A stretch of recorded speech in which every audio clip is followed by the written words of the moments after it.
காத்தடிச்சா நோகுமுன்னு பொத்தி பொத்தி வளர்த்தீக. கருப்பசாமி கண்ண குத்து முன்னு சோறுட்டி வளர்த்தீக.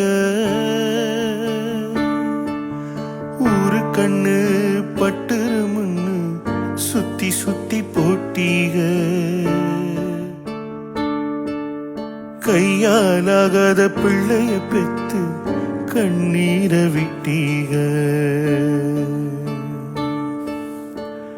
அடுத்த ஒரு ஜென்மத்துல நீங்க என் புள்ளைய பொறக்கணும். உங்க கிட்டப்பட்ட கடனை நான் வந்து அடைக்கணும். அடுத்த ஒரு ஜென்மத்துல நீங்க என் புள்ளைய பொறக்கணும். உங்க கிட்டப்பட்ட கடனை நான் வந்து அடைக்கணும். காத்தடிச்சா நோகுமுன்னு பொத்தி பொத்தி வளர்த்தீக. கருப்பசாமி கண்ண குத்து